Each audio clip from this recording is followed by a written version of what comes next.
Hello everyone.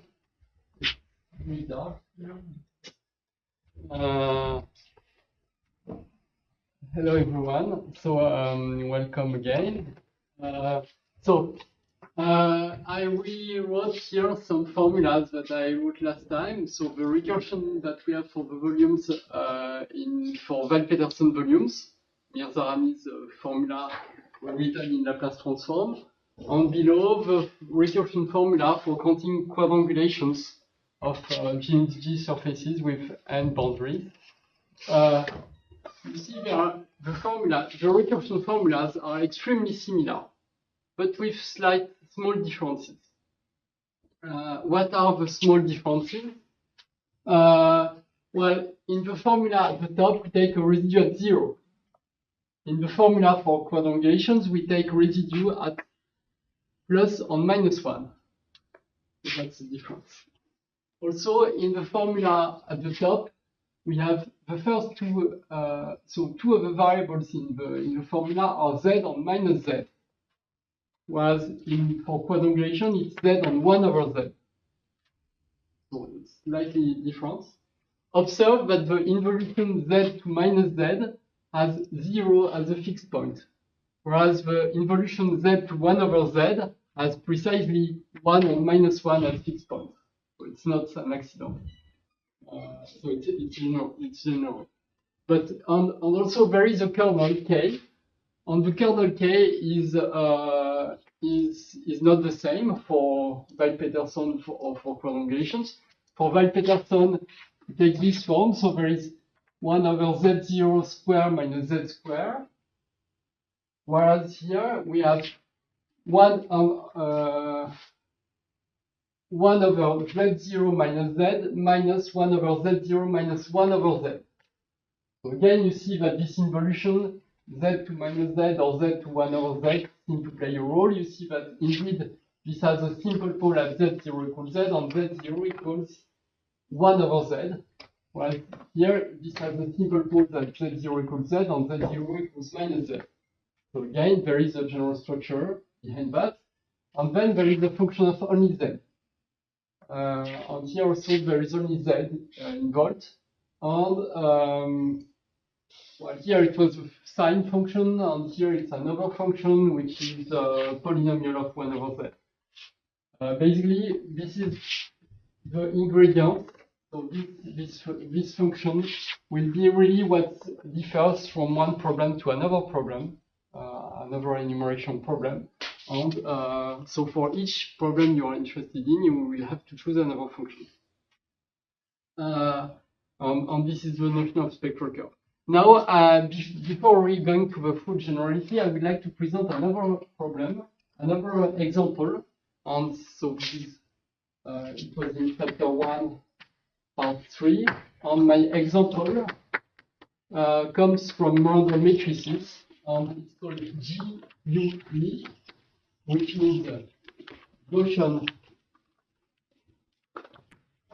unitary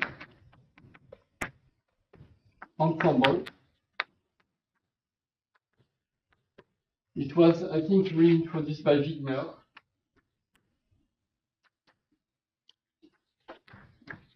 in the 50s. And what is it about? It's about random matrices. So basically, we shall take, so the notion of unitary ensemble means that we shall choose a matrix M that belongs to the space of Hermitian matrices. Well, why do they call it unitary instead of Hermitian ensemble?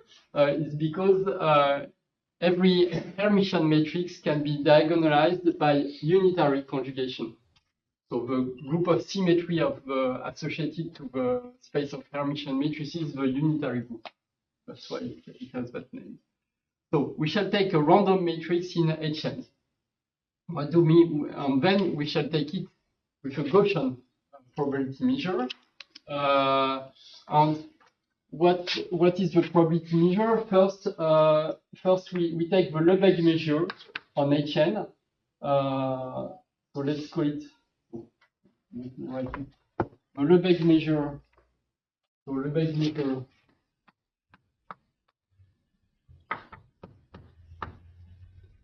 on HN, it's simple. DM, let me write it just DM.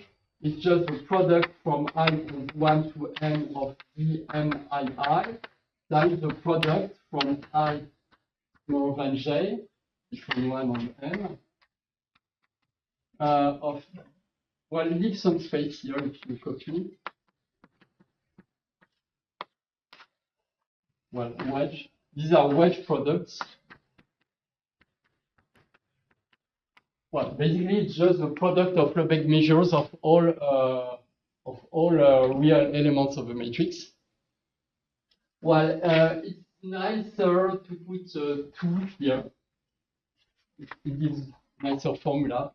And even minus 2i, then it's no more real measure, but it will make formulas much simpler, because in this way you can also write it just as product from I plus I on j of dmij wedge dmij bar. Sorry, dm. Yes. No, sorry, sorry, just dmij. But these are complex. Well, it's just the same thing. Well, forget that if you are not with it.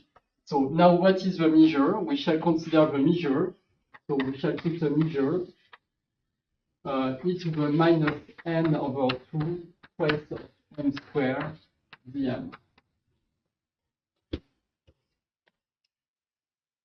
And we take the partition z, the partition function is just simply e over hn of e to the minus n over 2 twice of m squared dm, and this is simply equals to 2 pi over n to the power n squared over 2. Let's compute the function integral. Well, that's why I put this minus 2i, it's because it's nicer to.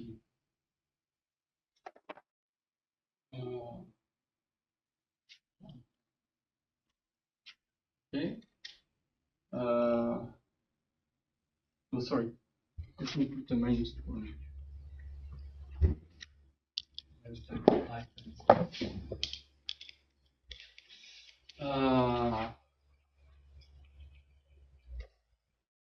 Right. So this is the partition function. And now what I will be interested in. So typically what people are interested in is the statistics of the eigenvalues. So for example, one question is rho of x will be the expectation value. Let me write it as a physicist as 1 over n, sum over I equals 1 to n of delta of x minus lambda I, where lambda I are the eigenvalues. I will often in fact write 1. What does it look like? And now let's look at my at the screen. Can we show the screen? Yes. Okay. Lambda is at the eigenvalues? Yes, lambda i's are the eigenvalues of M. So, lambda 1, lambda 2, lambda n are eigenvalues.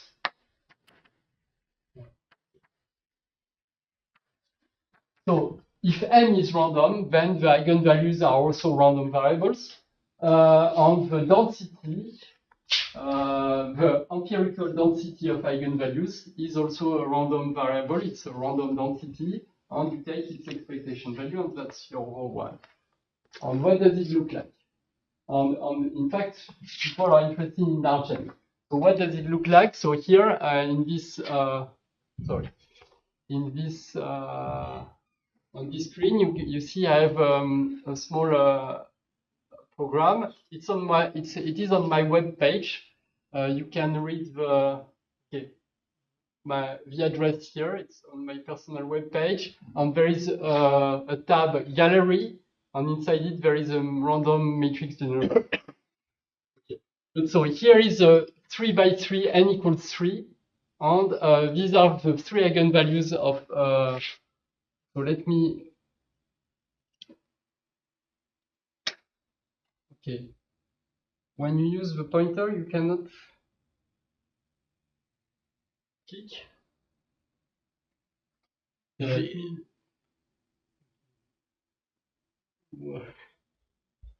Switch off the pointer if you have problems. So how do you switch off the pointer? There is no, let's see, there on the side. Yeah. Okay. Okay. So here is another one. So I pull several random matrices.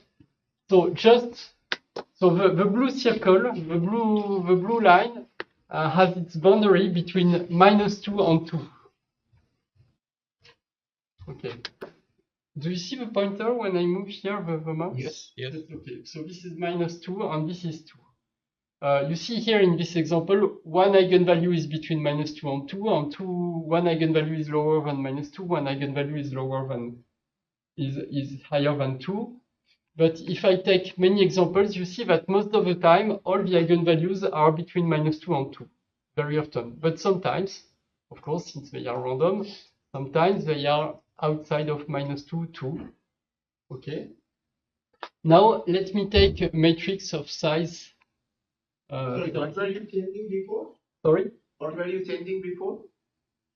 Reset is just taking I'm just drawing another random matrix. Okay. Just a new, I'm just drawing random matrices. And now I'm going to draw, sorry, why?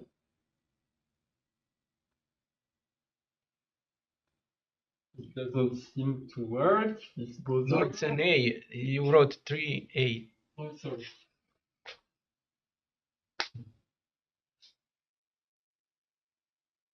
Okay, so here now I have plenty, so I have 30 eigenvalues.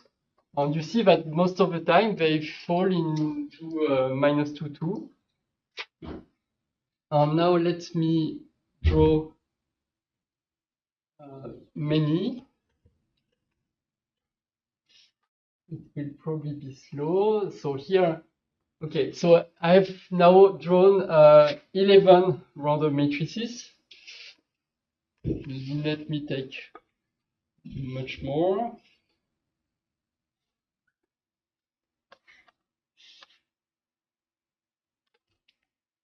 Okay, slow, but you see, the more random matrices I draw, the more the density looks like the semicircle. So it's a very famous thing in random matrices that eigenvalues of a random Hermitian Gaussian matrix, the distribution of eigenvalues tends to a semicircle. The semicircle law, which is called Wigner's semicircle law. And so what does it look like? Large n. So when n is large, ρ1 of x looks more and more. So let me erase it here. So ρ1 is the density of eigenvalues, and it looks more and more. So at large n, ρ1 of x, what does it look like? So if you plot between -2 and 2, well, it looks more and more. So let me show you a typical thing. In fact, there will be an exponential tail. Okay. And so it will approach more and more the semicircle. There are exponential tails that look typically like exponential minus x squared over 4. And there is also a small region of size, of size n to the power, I think, -2/3, where this would look like every function of x minus 2 times n to the 2/3. Okay, but for the largest parts, so inside the bulk of the spectrum, so in all these parts, rho 1 of x looks like square root 1 over 2 pi square root of 4 minus x squared in this region. Your tape do not depend on n? Your e to the minus. Sorry? Your e to the minus x2 over 4 is not dependent on n.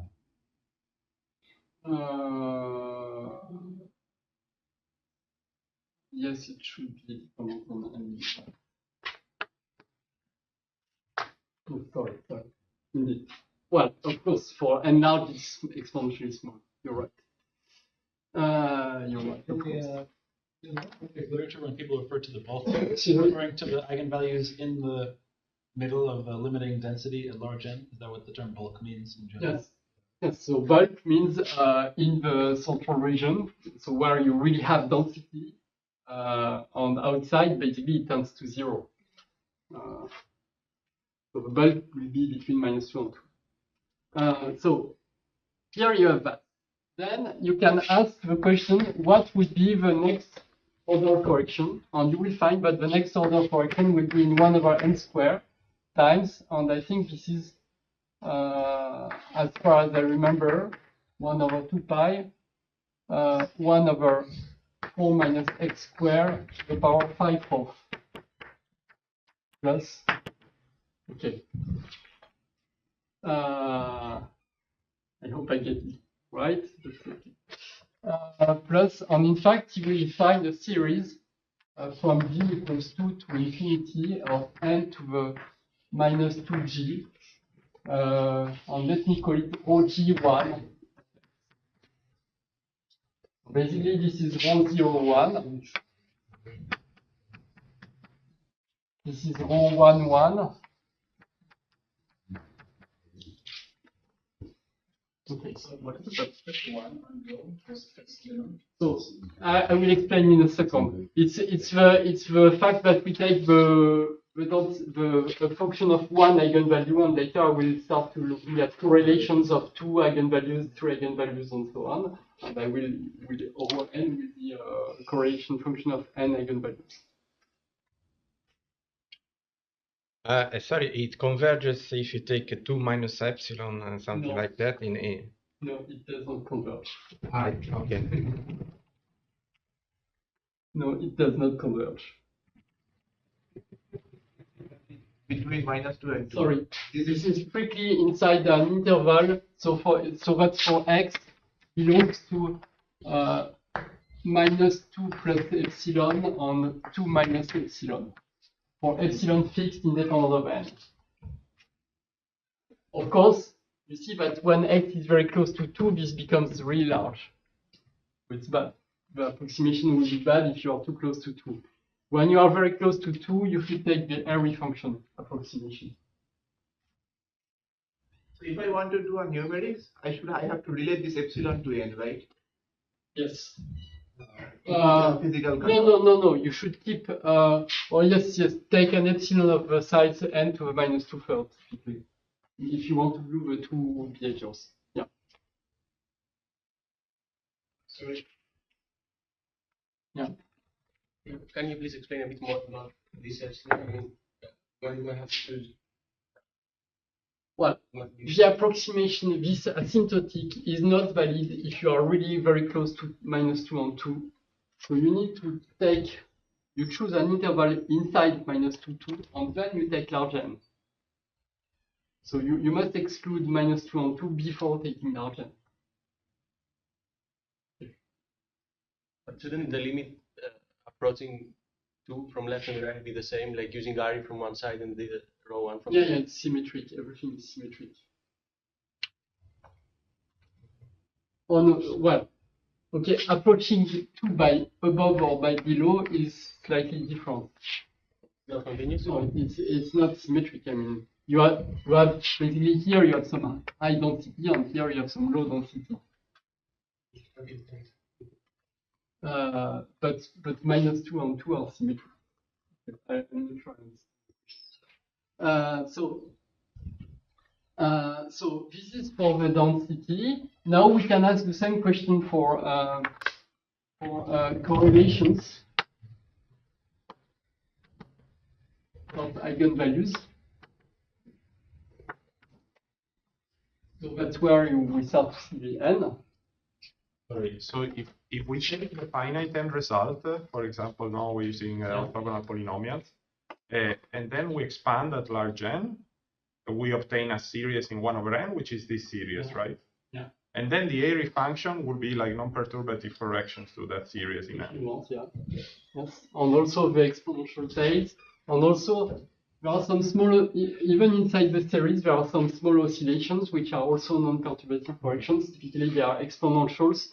So these small oscillations are exponentials with some imaginary parts, but you can think of them as instantaneous non-perturbative corrections and so on. But somehow they are much smaller than this algebraic function. Okay, so what matters here is that there is a perturbative part, 1 over n expansion, 1 over n square expansion. The coefficients are always algebraic functions to all orders. This series is not convergent, it is a divergent series. And indeed, because it's a divergent series, it means there is a non-perturbative completion of it, which is typically made of exponentials, which can produce the Airy function at the boundary, and which can produce the oscillations in the middle, and which can produce the exponential tail outside. So this is the exponent. So this is the instantaneous correction situation. It's not real summable. Sorry. It's not real summable. Yes. Yes.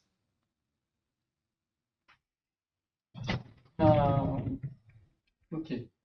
The Borel singularity is at pi.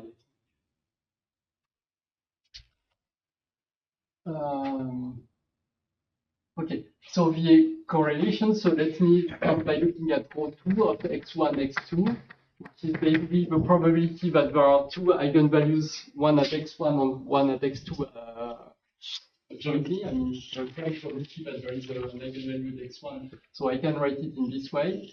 It's the expectation value of 1 over n squared sum from I on j equals 1 to n of delta of x1 minus lambda I delta of x2 minus lambda j.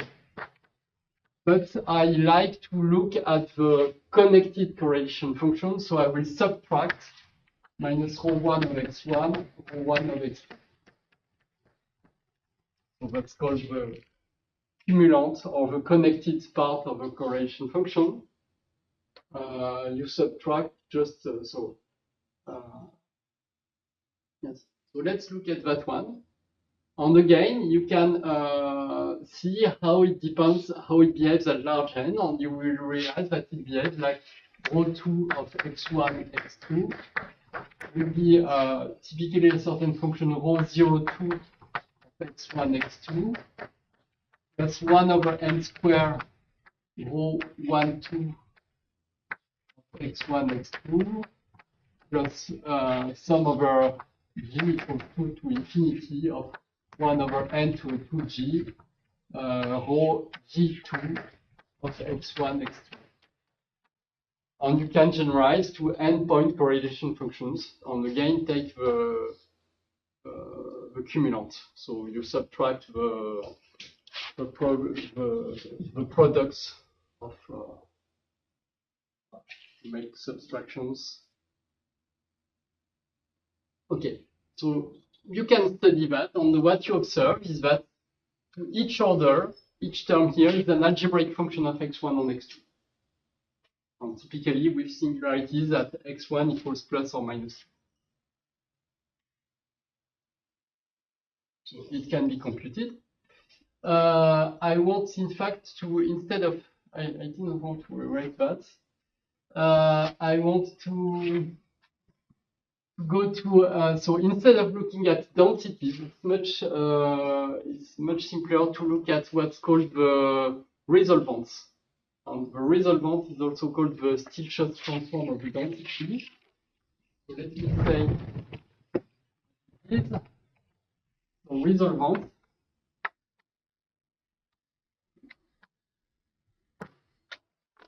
so times W1 of x is integral from on R of rho 1 of x prime dx prime over x minus x prime.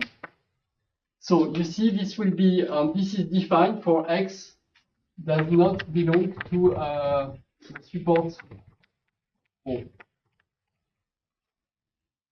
Sorry, in the 2-point function, what happens when we have, for example, lambda I equal lambda j, we take the average?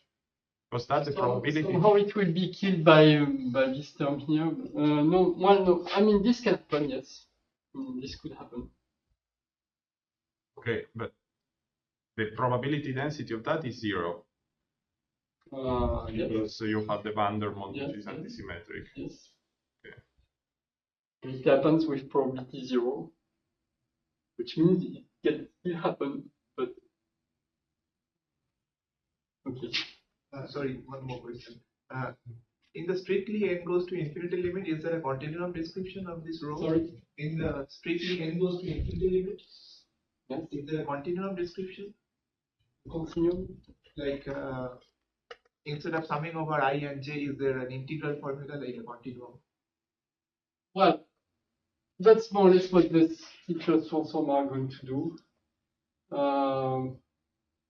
But yes, the idea is that in the limit, instead of talking about, yes, in the limit, you describe it by the density itself. On the density, you see, it tends to a continuum function. It tends to a continuum density. The semicircle law is a continuum density. I don't know if I answer your question, but yes, in the limit, the spectrum becomes a continuum spectrum. That's what you are writing Yes. this row. Yes. So this becomes a continuous density, which is more algebraic, and this is really important. In all these examples of random matrices, you always end up having algebraic laws. So you start from a problem in probabilities or analysis, and you end up doing algebraic geometry, often in random matrices. The Stixos transform is that. It's defined for any density, and it is a functional analytic of x outside of support. For your rho 2, the rho 02 is non-zero. You have correlations at Yes. a large n between. Well, in fact, you could have thought naively that rho 2 would be of order n squared. You have already. No, sorry, you're right, sorry. I don't want to divide by n squared, and I subtract n squared here. Okay, so And now it's of order 1. Now it's of order 1. Sorry. I was so indeed, this would naively seem to be of order n squared, but the n squared term is exactly cancelled, is exactly factorized. So, in fact, the leading order of that term is exactly n squared times rho 1. And I just look at the next term, which is of order 1, n to the power 0, which is non-trivial. I mean, it's not so trivial. So let me look at the Stixos transform, which is also called the resolvent, just because it's the trace of 1. So it's the expectation value of trace of 1 over x minus n. So it is something that we will have singularities when x is equal to some eigenvalues. And basically, the resolvent contains exactly the same amount of information as the density. So knowing the density, you find the resolvent, and vice versa, knowing the singularities of a resolvent, you can recover the density. In fact, there is a general theorem in measure theory about Stixos transform, which says that the density is the discontinuity of a resolvent of a Stixos transform. So in fact, you can recover the density. Well, okay. The density rho 1 of x is simply 1 over 2 pi I w1 of x plus I0 and w1 of x minus I0. So we take w1 slightly above the real axis and w1 slightly below the real axis. The difference you divide by 2 pi is the density. It's very simple well, it's somehow it's Cauchy theorem, and it's a very general result in measure theory. And it's why the reason why so it's called the still plus transform.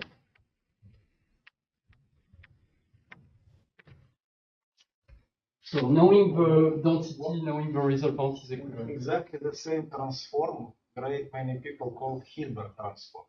Also, it depends on the context. Yeah, it's also a Hilbert transform. I think the Hilbert transform. With one over pi. It's the best. Hilbert transform refers to the case where you take x to be on the real axis and then you need to regularize with the Yeah, principal value. Yes, it's you principal.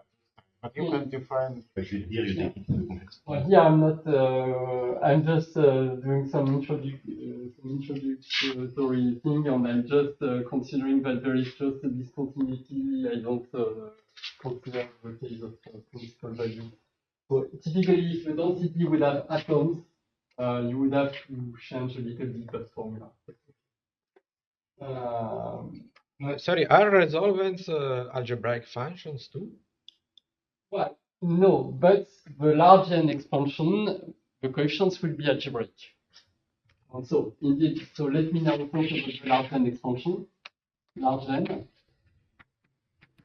What you will find, and let me multiply by n, by the way.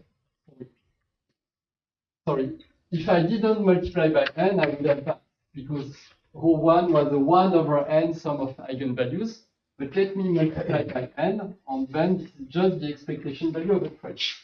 So at leading order, W1 behaves like n. So W1 will behave like n times W01 of x.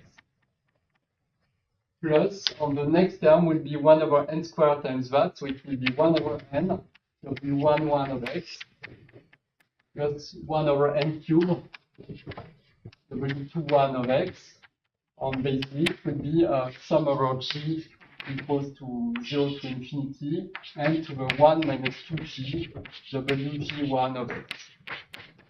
So that's the perturbative part. So it's a perturbative series, and again I don't consider the not considering the non-perturbative part. So this is a divergent perturbative series, and it turns out that what is W01? Well, W01 of x is simply the Stixus transform or resolvent associated to the semicircle density. And you can compute what it is. It is 1/4 of x minus square root of x squared minus 4. So indeed, when you take, you see that it is discontinuous. The square root is singular exactly on the interval -2, 2. So you see the square root becomes imaginary exactly on the interval -2, 2. The discontinuity is square root of 4 minus x squared, and we divide by 2 pi I, and we recover exactly the semicircle law that I was mentioning before. And vice versa, if you do this integral with the semicircle law, you find this function. Okay, on every W11, W11 of x, I think it's x squared minus 4 to the power 5/4, and so on. Every WG1 is algebraic.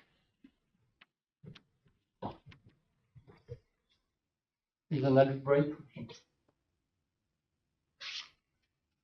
How can you prove that? There are many ways, but you can write Schwinger Dyson equations and solve them recursively in powers of n, or you can use orthogonal polynomials. There are many methods to prove that, but this is what you find. One of the best methods, by the way, is just to use Feynman graphs on the Higgs theorem. Higgs theorem, because we have a Gaussian matrix, we use the Higgs theorem, and it's probably the most efficient. Okay, but the point is that we have, so what is the point now is that we have W 1 of x is sum from g equals. So it's asymptotically equals to sum g equals n to the 1 minus 2g wg1 of x, which wg1 is an algebraic function. The function w01 of x is 1 half of x minus square root of x squared minus 4. Okay. And now we can do the same thing for correlations. And for correlations, we do the so for correlations, we do the same thing. With correlations,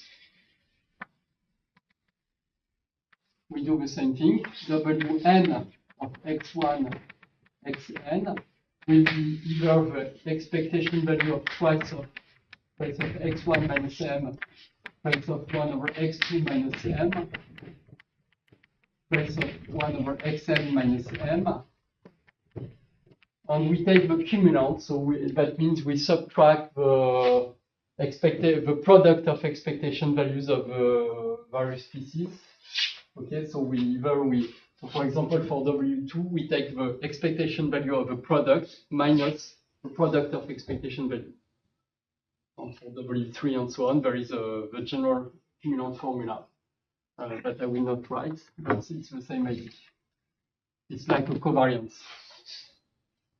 Okay, and which is also equal to, again, the x prime 1 rho of x prime 1, dx prime n rho of x prime n, from x1 minus x prime 1, xn minus x prime n.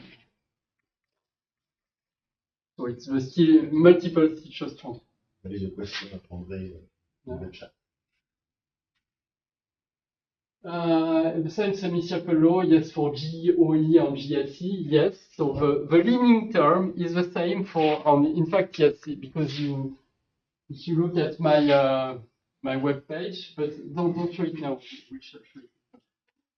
In the web page, it was written GOE, GUE, GSE. In fact, the leading term is the same for the three of them, but the sub-leading part is not the same.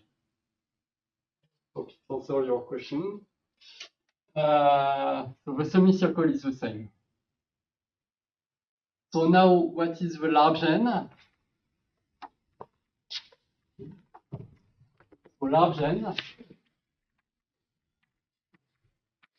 Wn of x1, xn will behave at n goes to infinity as sum from g equals 0 to infinity n to the 2 minus 2g minus n wgn of x1, xn on each wgn is algebraic. Question. The integral expression looks like a factorized product of a single matrix. Is that Sorry? the integral expression, second line? You're totally right. It is times rho n of x prime 1, x prime n. It's a joint, of course, correlations. I mean, I still can transform the correlation in each variable.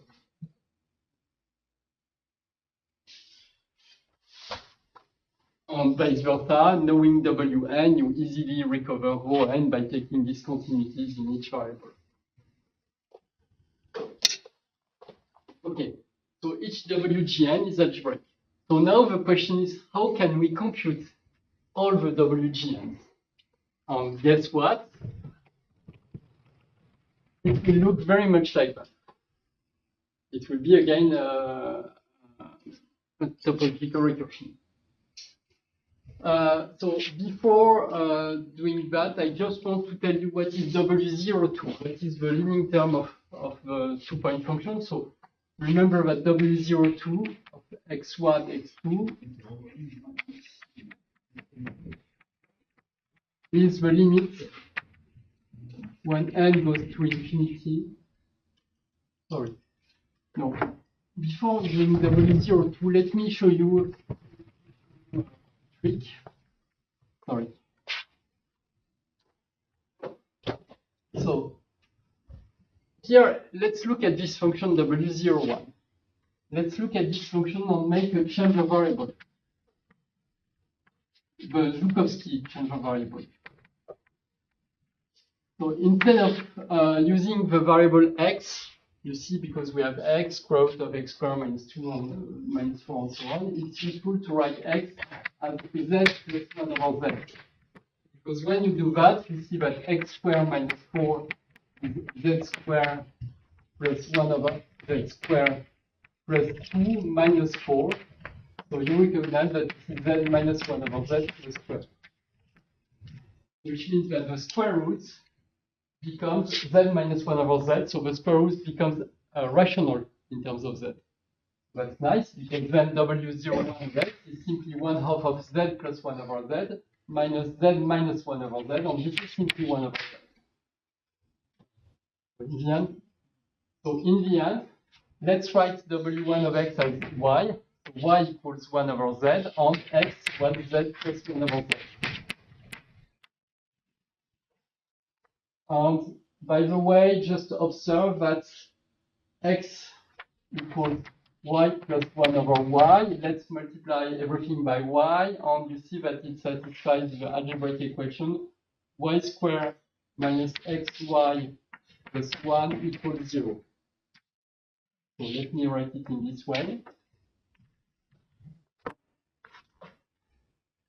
So the nice thing is that with the z variable, everything will become rational in the z variable.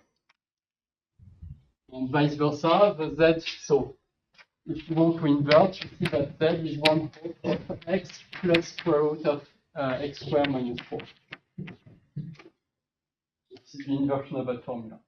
And this is called the Zhukovsky transformation between x and z, and Zhukovsky introduced it to do aerodynamics of wings.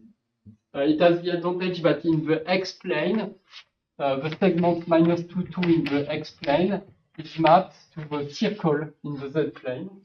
And aerodynamics is much easier to solve with circles than with basically a circular wing is much easier than a segment wing. So, so what is now W02? So now W02, x1, x2. Remember, it was the limit when L goes to infinity of trace of 1 over x1 minus m, trace of 1 over x2 minus m, minus trace of 1 over x1 minus m, trace of 1 over x2 minus m. And I said that this limit exists, it can be computed, and what is it? I will give you the formula. So, result.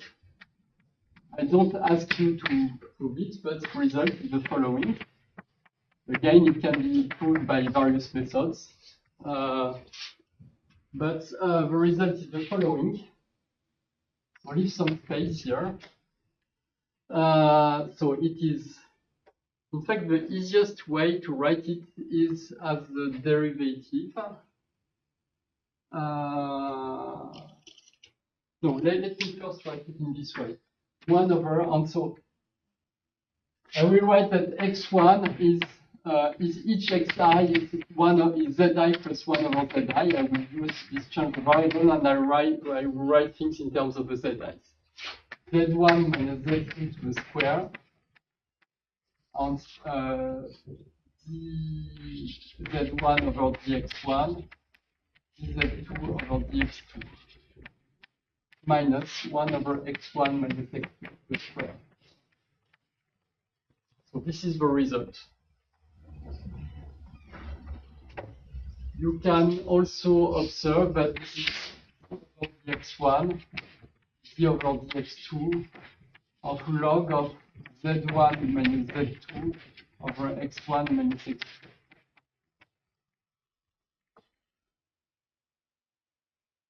Okay. Just so it takes a particularly simple expression. In fact, let me play a little bit more with that. Let me put this term on the left-hand side. So W02 of x1, x2 plus 1 over x1 minus x2 to the square will be, by the way, just observe that dx over dz or dz over dx is 1 over 1 minus 1 over z squared. So just take the derivative of that.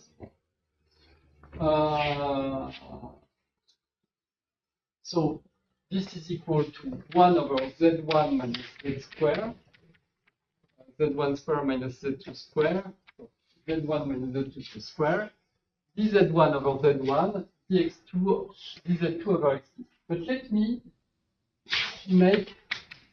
let me multiply both sides by dx1 and dx2 to make differential forms. dx1, dx2, dx1, dx2, and then we just have dz1 dz2.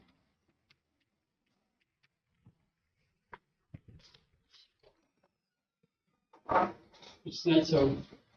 Why is it nicer? Let's observe this quantity here. Let me give it a name. Here, Z1, Z2. It's a differential form in Z1. The product here is a tensor product. Basically, it means it's a differential form in Z1 whose coefficient, it's a linear combination of differential forms in Z1 whose coefficients are differential forms in Z2. So it's a tensor product. It's symmetric. It is symmetric when you exchange Z1 and Z2. So this basically just means that if you want to do integrations, you just do an integration in the Z1 variable, and then you are left with a function in Z2, and you can integrate it into the Z2 variable, and that commutes. Except that commutes, except if you meet the pole. So this is a form, and this form has many nice properties. So this is a form that is defined for two complex variables, and it is invariant under Mobius transformations. It's clear that it is invariant under translations of Z. If you shift both Z1 and Z2 by the same constant, it's clearly invariant. It's also invariant by scaling. If you multiply Z1 by 1 over Z1, it's clearly invariant. If you multiply Z1 by lambda by a complex number, it's clearly invariant. And if you change Z1 to 1 over Z1 and Z2 to 1 over Z2, this is also invariant. So this is invariant under all Mobius transformations. So all automorphisms of the sphere of the Riemann sphere. And in fact, it is the unique one tensor one form on the Riemann sphere that has a double pole at coinciding points on no other poles. It is the unique one. And it is a very fundamental object, and this is what is called the fundamental second-kind differential. So this is called the fundamental second kind. Second kind means it has a double pole. That's the usual notation to say second kind means usually poles of order higher than 1. Second kind by differential.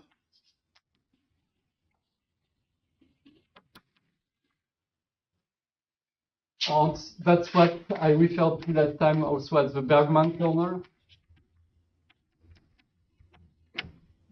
But again, this is not the Bergman kernel of operator theory. This is the other Bergman kernel. Sometimes also associated to Schiffer. Although there is a slight difference between the Schiffer kernel and the Bergman kernel, but I will not enter the details.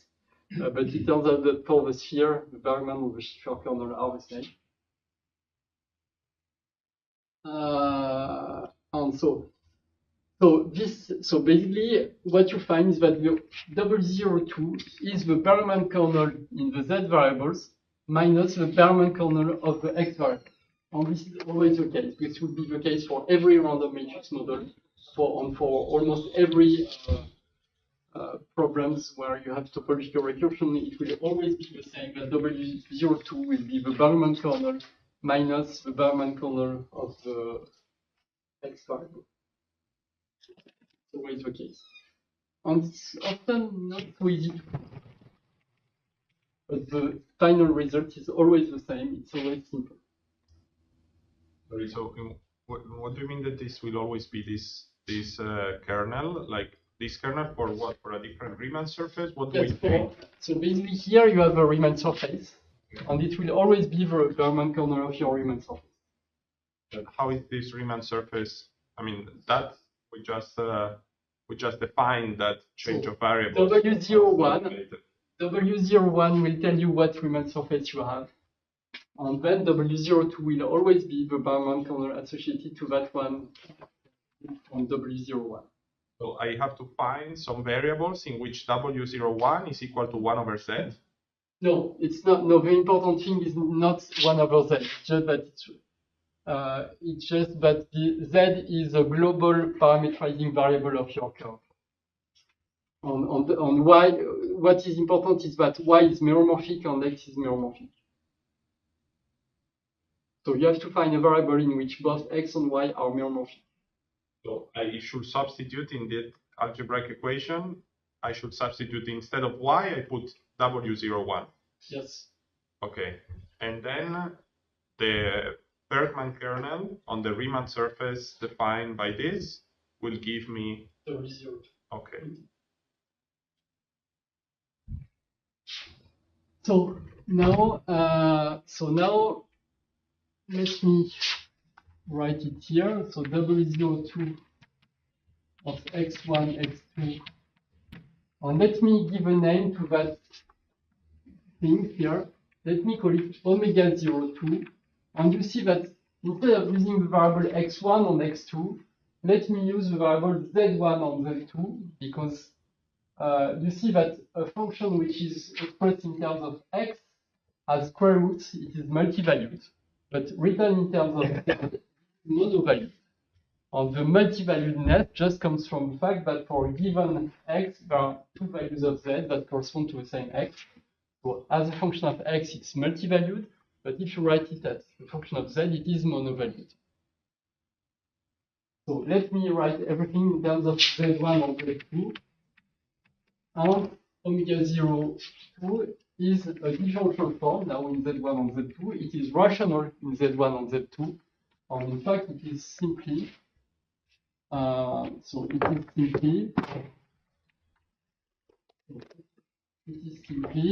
omega 02 of z1 z2 is simply d of z1 z2, and so it is dz1 dz2 over z1 minus z2 to the square. And now let me write the formula that will look like the others. We shall make a bracket for that. So our goal now would be to compute WGN of x1, xn. We'd like to compute all of them. We already know W01 and W02. Okay, we already know these two. What are the others? And first, let me define omega gn of z1 zn and to be basically wgn of x1 xn times dx1 dxn and expressed in terms of the z variables. You will express everything in terms of the z variables. So you first make a differential form, you will express everything in terms of the z variables. And as I said, we add plus delta G0 delta M2 dx1 dx2 over x1 minus x2 to the square. So now it also works for omega 02. So for omega 02, it's the same definition as before. So I add, somehow arbitrarily, I add a double pole, and this is why it has a double pole.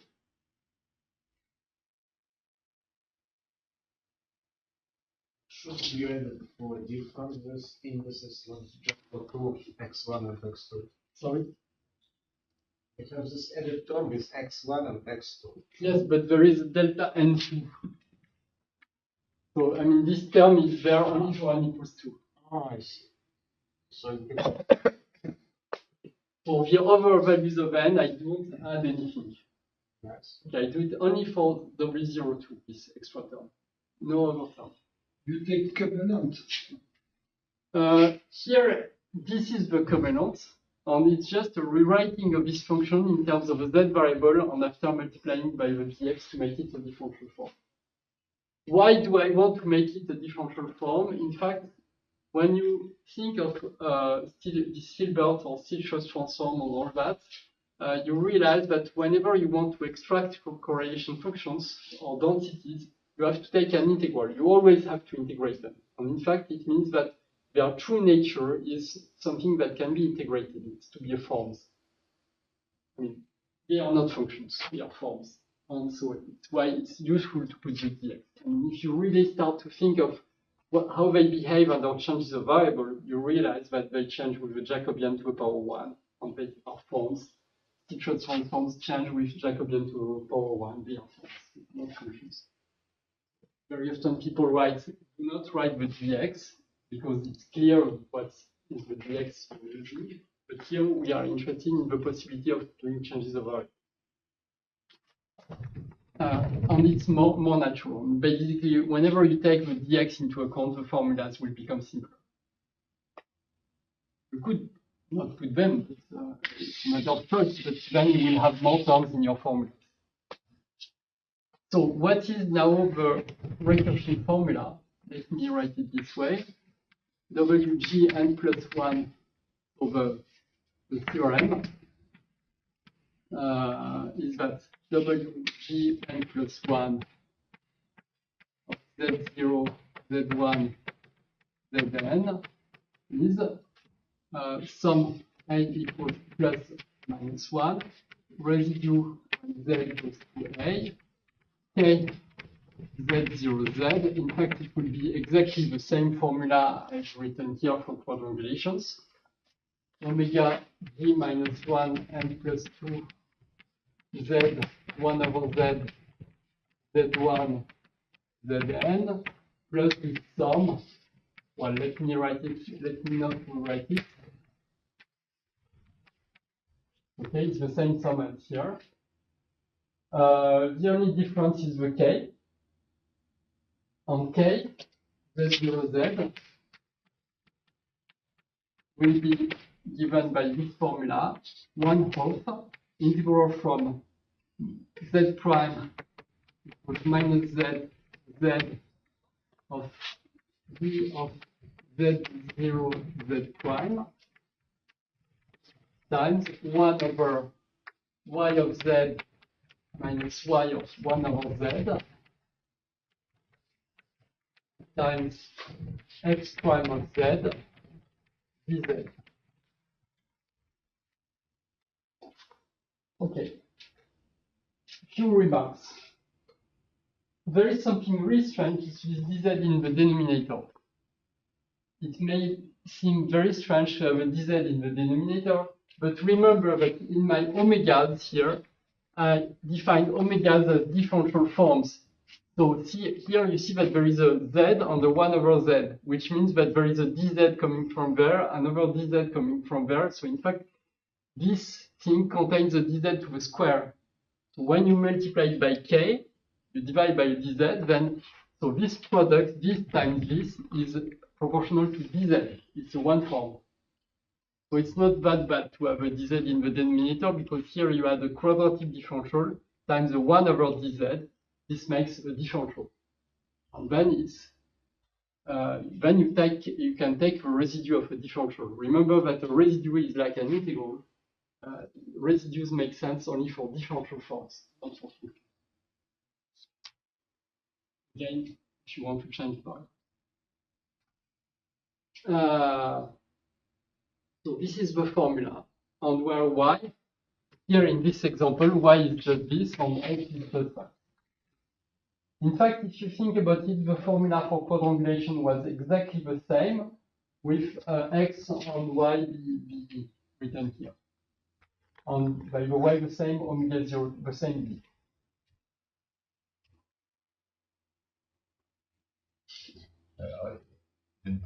In the formula for quadrangulation that was equal to 0. Yes, exactly. The quadrangulation with t equals 0 gives back pu.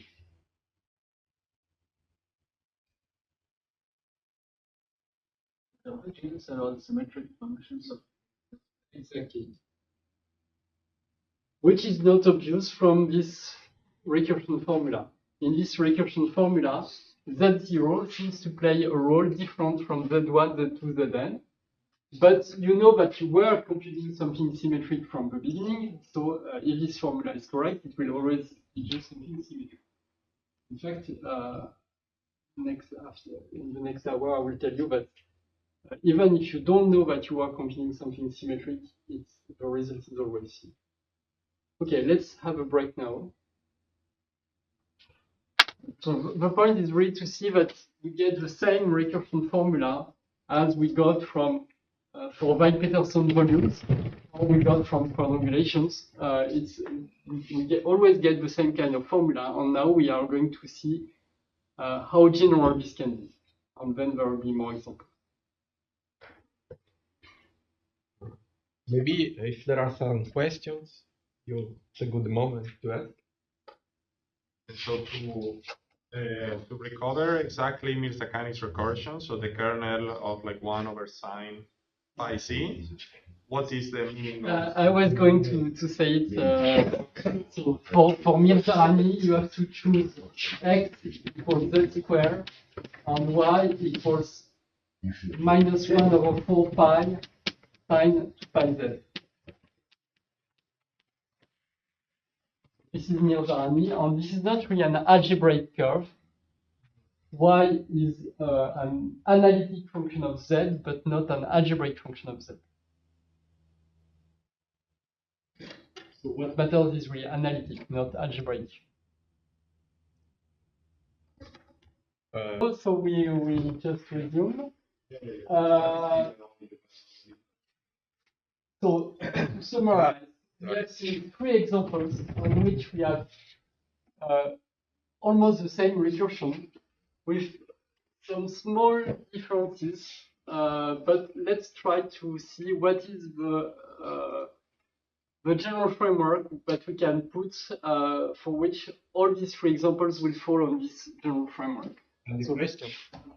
Yeah, so there is a question in the chat, which is there a good, is there some deep explanation to this universality of topological recursion? Well, in fact, I will talk about that in a few moments. The short answer will be not really. It's more like a miracle that it's always the same recursion.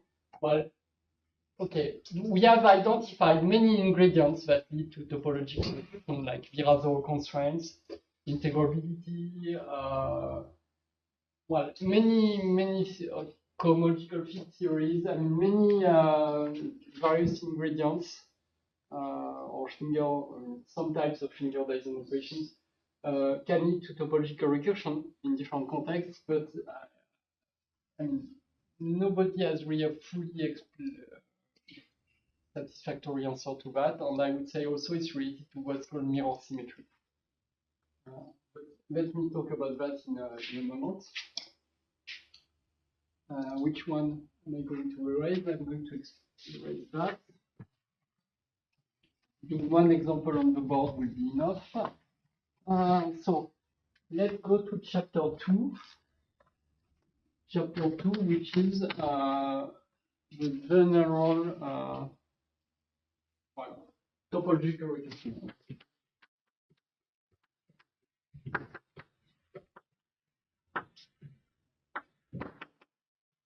And part 1 will be about spectral curves.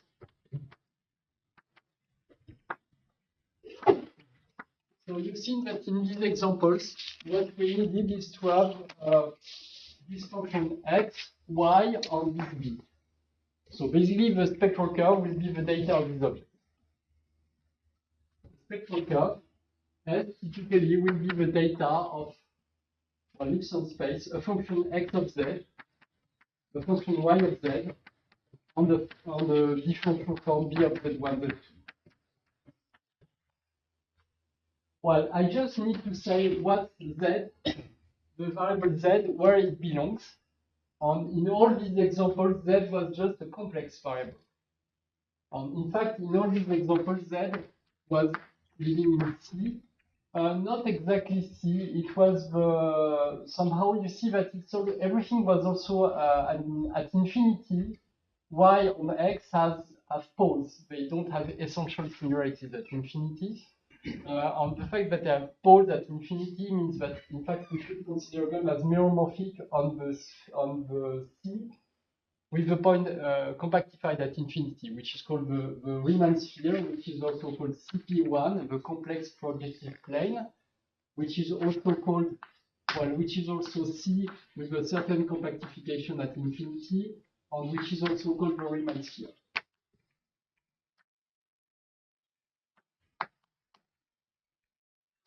So in all these examples, Z was in CP1. However, you could play the same game I was playing with GUE for random matrices. You can do it for other random matrix models, where typically you can have disconnected eigenvalues distribution. That's called two-cut or multi-cut matrix models. And if you start doing that, then the good parameterizing variable is no longer on the sphere. It is like on the torus, on a higher-chain surface. So the good thing is to choose a certain Riemann surface. Sigma is a Riemann surface.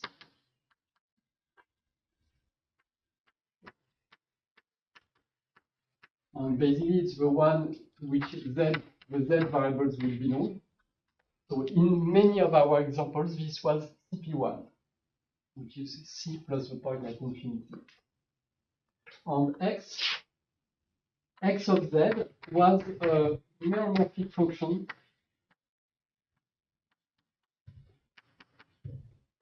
that goes from sigma to, and in all the examples that was mentioning, as x was going to be also a complex variable with possibly a point at infinity when you have a pole.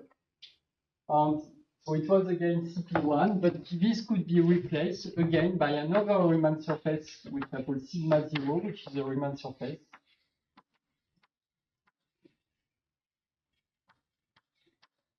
And it's called often the base Riemann surface.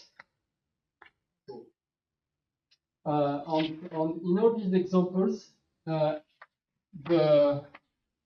function that goes from z to x was multi-valued. So let me write things a little bit like that. This was sigma.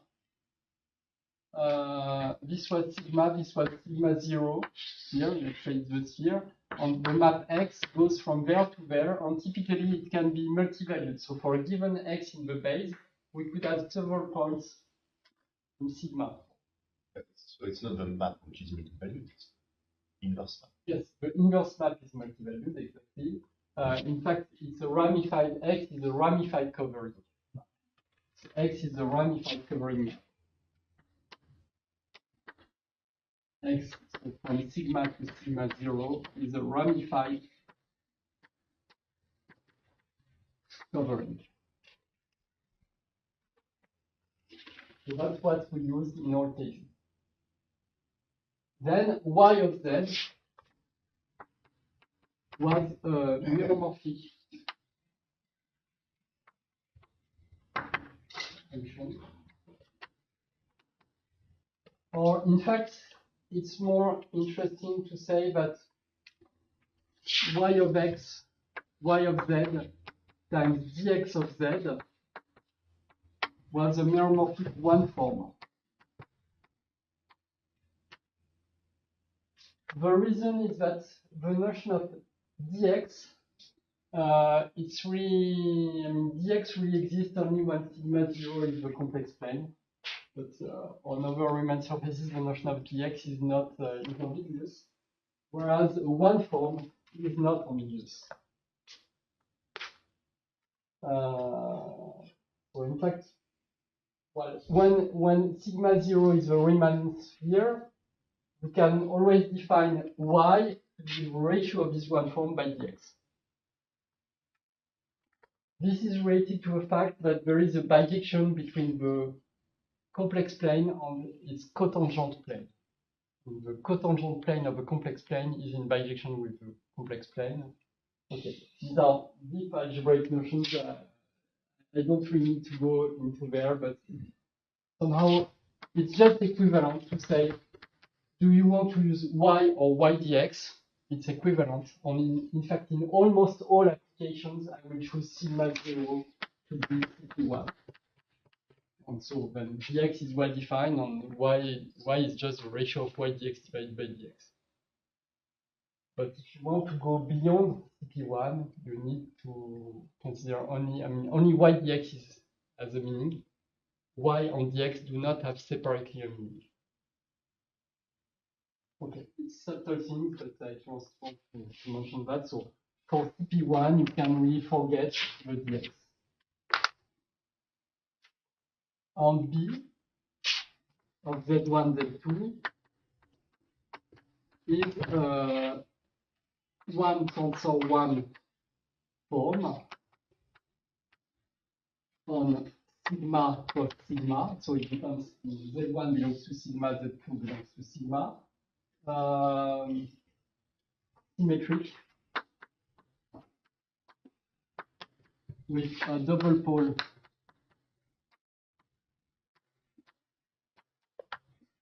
at coinciding points, so I would say on the diagonal.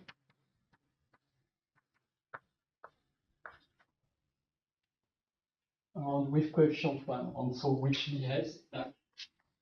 behaves locally in any way of parametrizing. So if you choose a local variable in your curve, it will always look like that, plus holomorphic.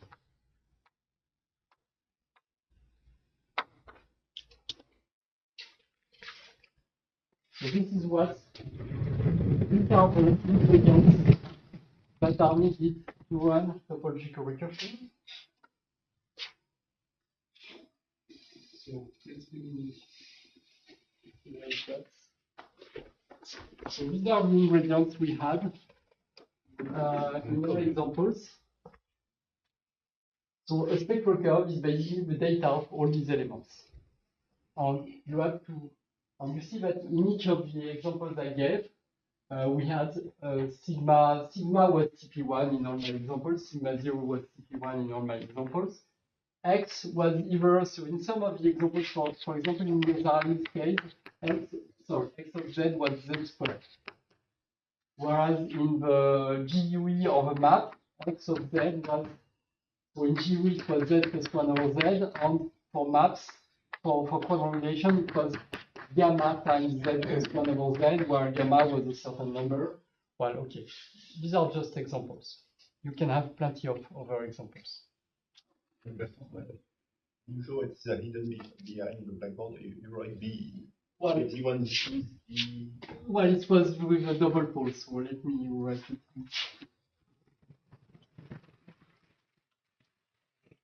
Okay. B of Z1, Z2, yes, Z1, Z2 over Z1 minus Z2 to the square. So just saying it has a double pole plus holomorphic.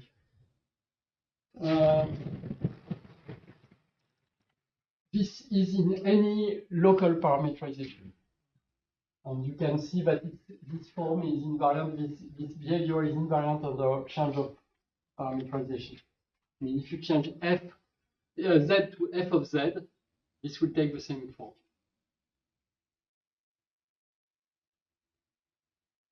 The Jacobians will disappear, and the difference will be in the holomorphic part.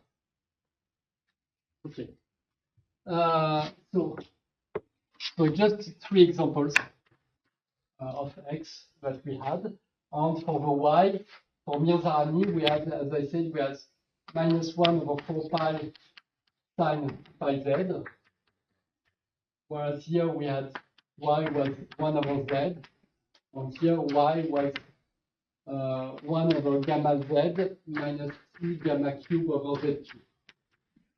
But you can have many other examples. And by the way, the b was the same in all 3. Orthogonal and symplectic No, no, that's another story.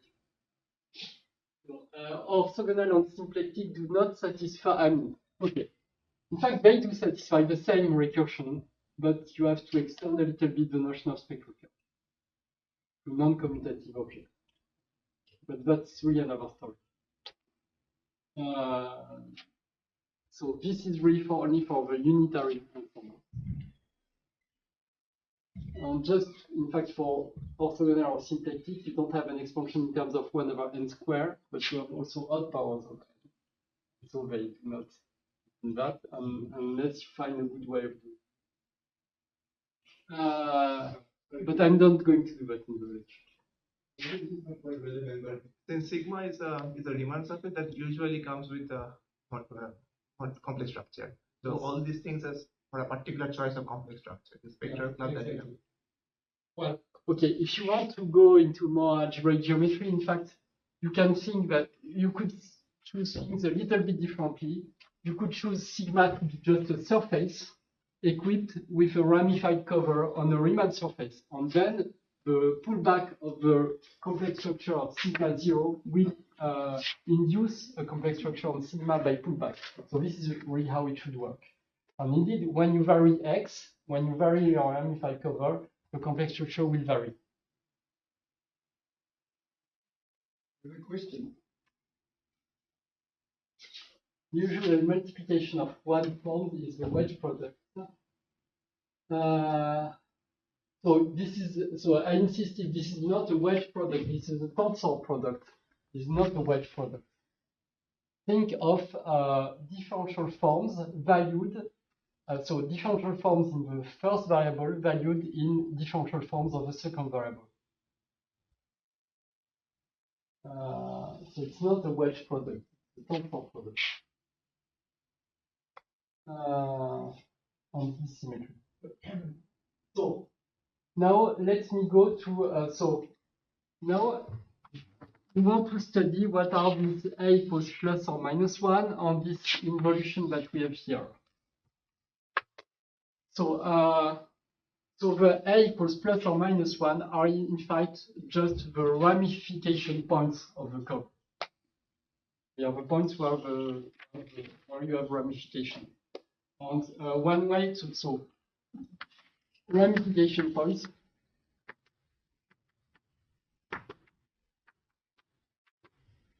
is precisely where x is not invertible.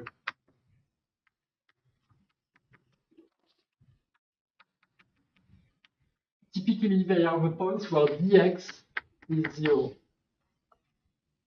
So in my 3 examples here, dx was 2z dz. Here, dx was 1 minus 1 over z squared dz.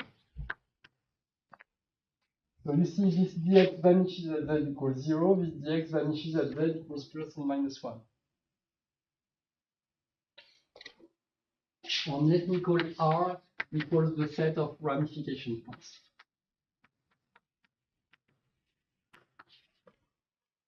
And in this example, R was just the point 0, and here, this example, R was just plus 1 and minus 1.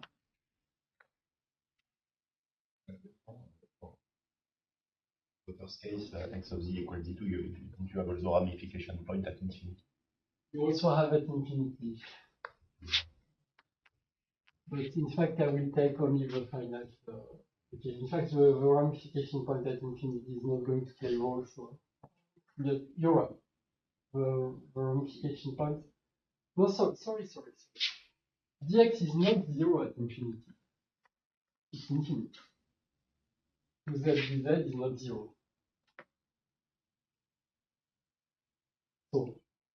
So indeed, the set of ramification points is not exactly the set of zeros of dx. It should be the set of places where x is not invertible, but among which there are the zeros of dx.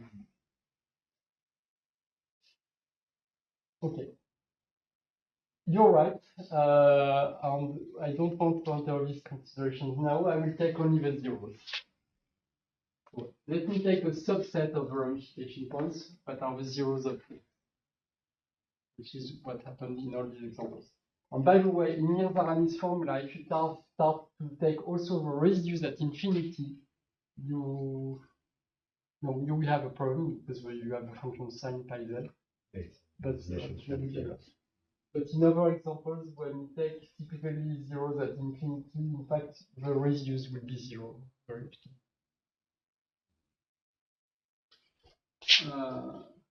It is in fact because in Mirza-Ramis case, the surface sigma is not really CP1 because it's not y is not meromorphic at infinity, that it has an essential singularity at infinity. So in fact, in that case, sigma is T, not CP1. And so infinity is not in sigma. Oh, okay. But these are subtleties I don't want to answer. So let's take only the places where dx equals 0 in this example.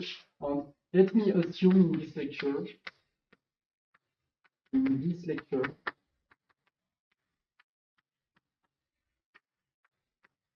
that ramification points are simple zeros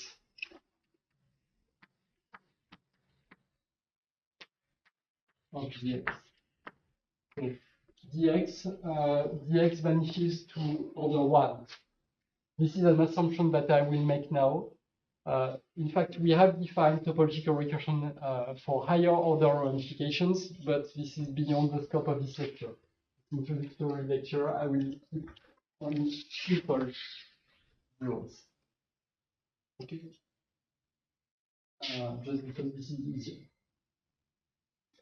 So then so let's R A belongs to R. Then, so typically near A, you have this map. So this is sigma 0, this is sigma. Okay, and you have this map X that goes from sigma to sigma 0, and A is typically a point like that. It's where the tangent is vertical, so that's why dx equals 0. For every other point, so if you take a point here, let me call it z, it has an image x of z, but there is another point, and this is what I will call sigma of z. And sigma is the involution that exchanges the two sheets. So a simple ramification point means that there are exactly two sheets meeting. Higher order zeros of dx will mean that there will be 3 sheets, 4 sheets, 5 sheets meeting. But for simple, you have only 2 sheets meeting.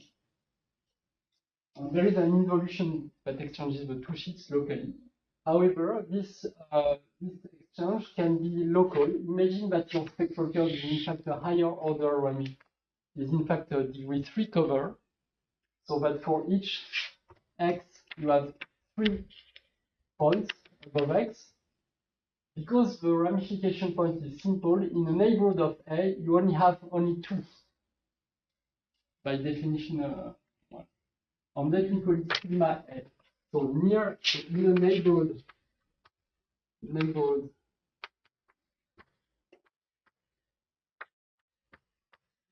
of A, we have an involution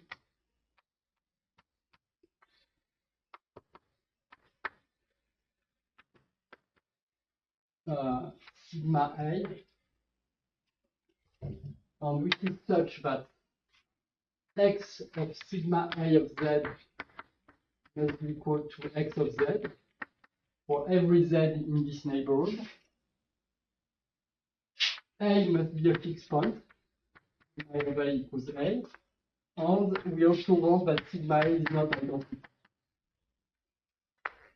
Of course, because all this would be realized with identity, but okay. In general, you have a Galois group, you have a local Galois group. For simple ramification points, the Galois group is like Z2, it has only it's a group of only two functions, identity on this involution. For higher ramification, you have a higher rank Galois group. And the formulas would involve sums of this kind of formula will involve sums of orbits in the Galois group, and I don't want to do that. But when the Galois group is made of only two elements, it's an involution. So in a neighborhood, you have exactly two. Here in these examples, in fact, there were only two sheets, and the involution was not only local near the ramification point, it could be extended globally. But this is not always the case. So now, what I'm going to say is the topological recursion. So now that I've defined somehow what are the spectral curves that we have, let me write the topological recursion, and let me take now not as a theorem but as a definition. What needs space?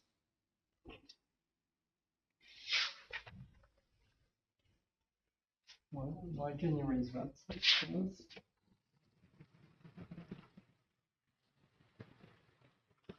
Define spectral curves, and now the second part is the notion of is the invariance associated to a spectral curve.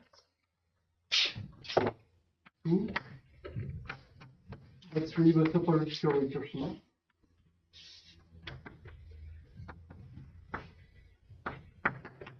So we let S so the data of the sigma x, y, b, the spectral curve.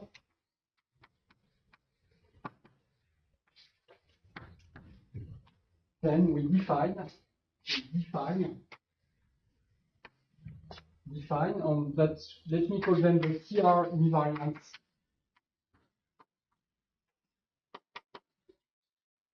of S. TR for topological recursion. So topological recursion, I will always call it TR. And they are the omega GN. So omega 01 is YGX. Omega 02 is B. Well, I will sometimes write them, well, I will write them omega GN of S. And there will be n forms. On each omega GN of S will be an n form, tensor n form on sigma n. So which means it will be a one form in each of the n variables.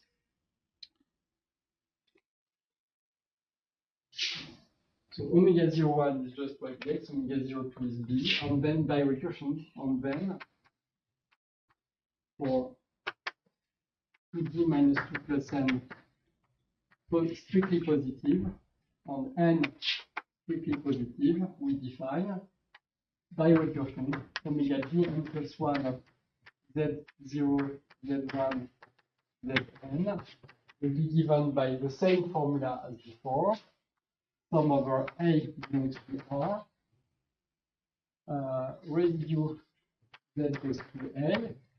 The kernel that I will call Ka, it will possibly depend on the ramification point.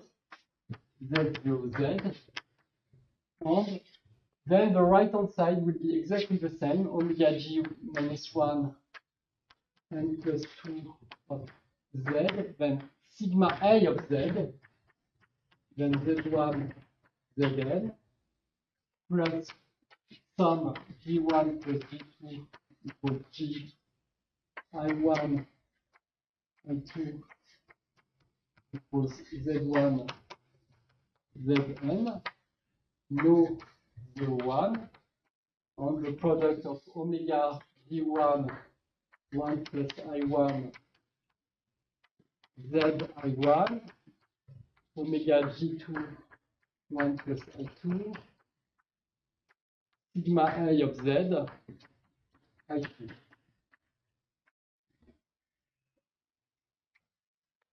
And it just remains to write what is Ka. Ka of z0z is 1 of integral from z prime equals sigma A of z to z of omega 02 of b of z0 z prime times 1 over y of z minus y of sigma A of z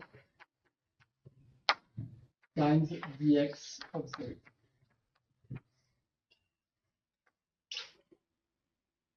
So this is a definition now. Now I take it as a definition. I'm not trying to compute something. I'm taking the omega gn are defined by this formula. So this is really a definition.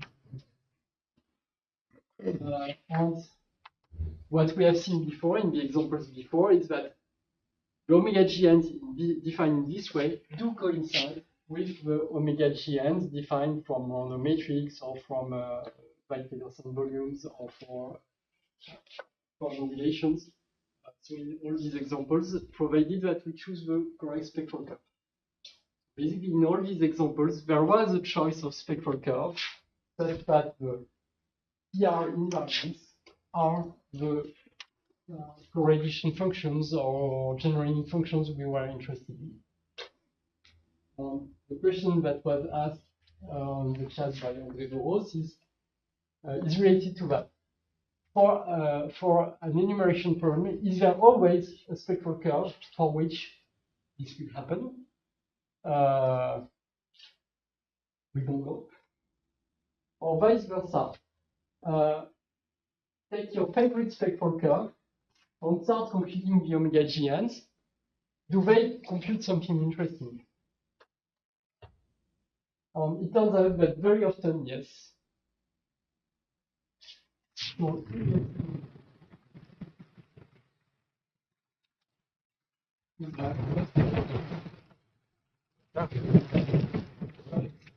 why do you call invariant? Invariant under what?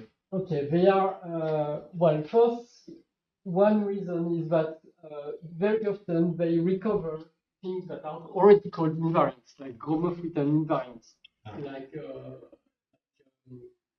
John's polynomials, things like that are called invariants. And it turns out that very often these omega gns turn out to be the invariants that have been defined by other methods. Out numbers, like Peterson volumes, and so on. So another thing is that they are invariant under certain transformations. But I think this is too. First, this is still conjectures, and also it would be a little bit outside of the scope of this introductory lecture.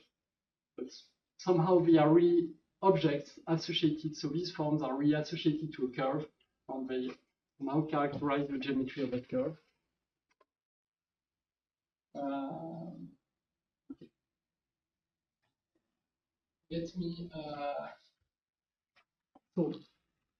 Let me summarize the big question. The big question is, let me keep that in mind. So the question,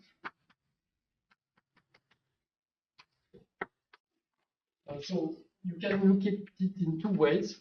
For a given, let's say, enumerated problem,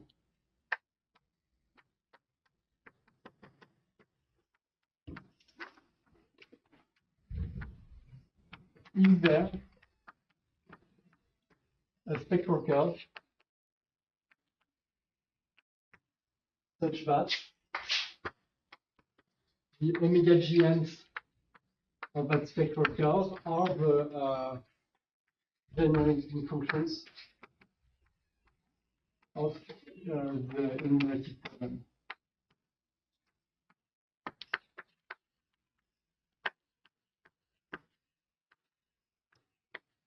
This is a big question mark. In fact, nobody really knows the answer to that. It will depend on your problem. Vice versa, for a given spectral curve, S is there an interesting enumerated problem.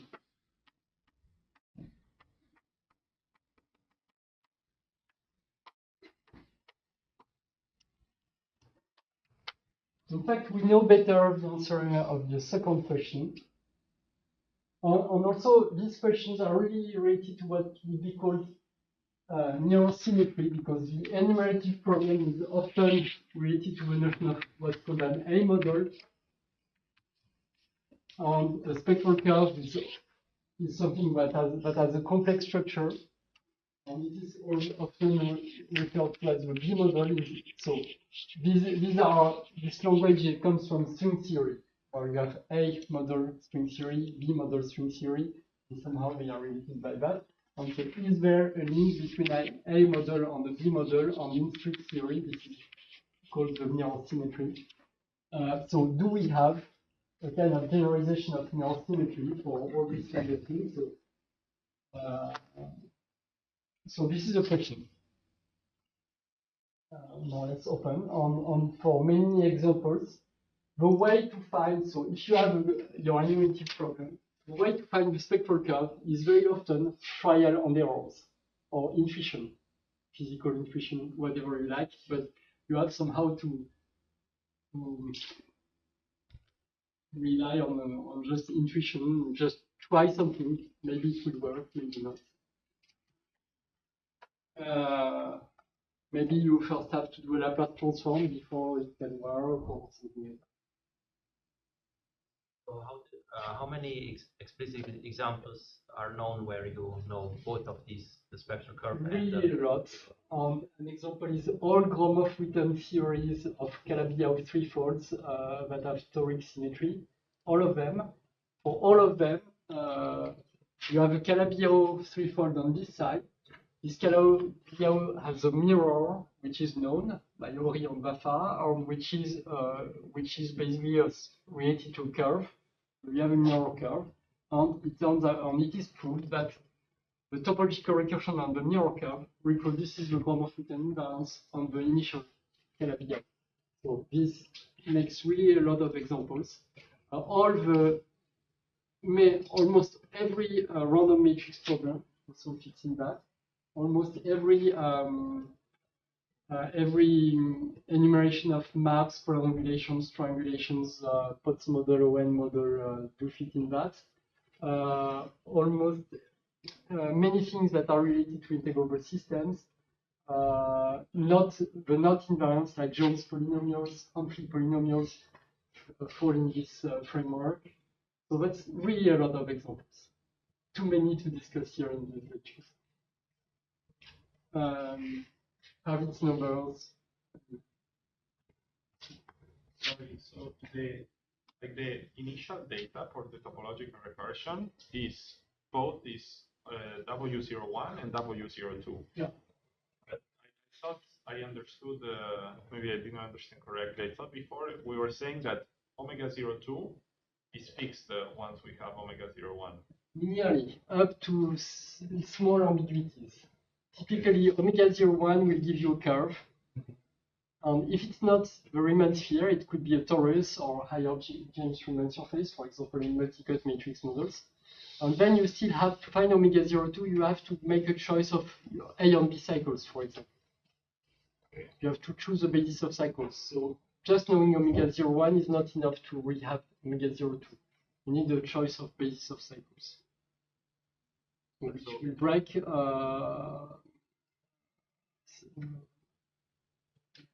modular invariance.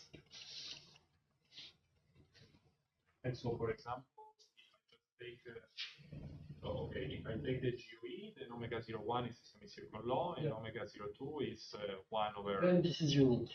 Okay. So for one cut matrix models, it's unique. More or less, yes. Okay. Yes, And it's unique. instead, for Mitsakani's recursion, omega 01 is this sign.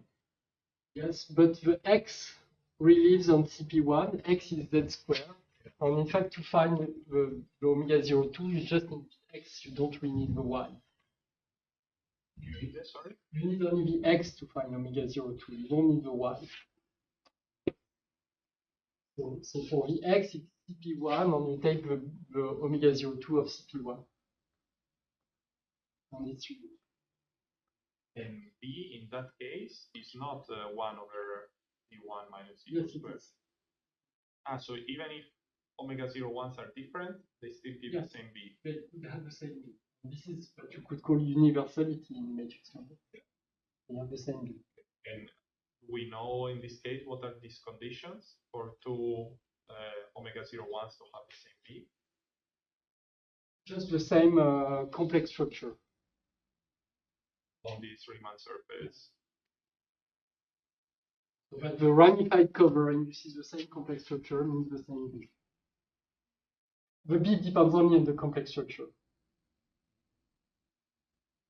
of the ramified cover. So the B depends only on the complex structure of the ramified.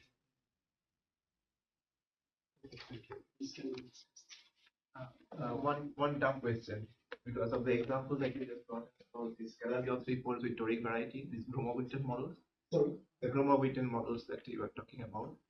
Over there, I should think of sigma as the base space and the Calabi-Yau three-fold as some kind of target space. Yes. Because we are talking about two-dimensional. Here you have a target space. Yes. And you take the mirror on sigma is like the mirror of a target space. So the sigma is a Riemann surface, right? yes, but toric. But if you take a toric Calabi-Yau threefold, the mirror is the hyperbolic cover of a curve. And you take the curve. Or if you want, the mirror has a singular locus, which is a curve.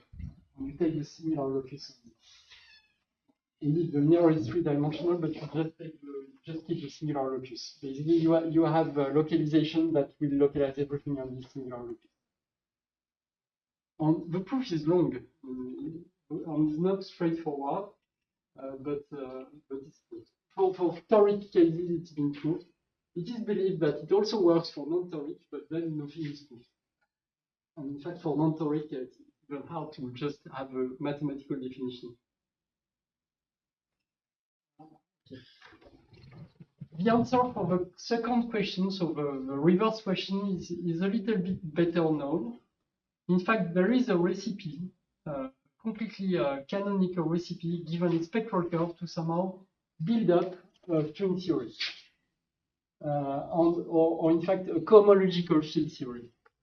So in fact, there is, so for this question, there exists a recipe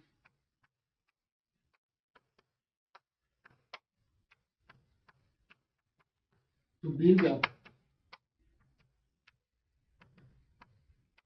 corrective cohomological field theory from spectral curve.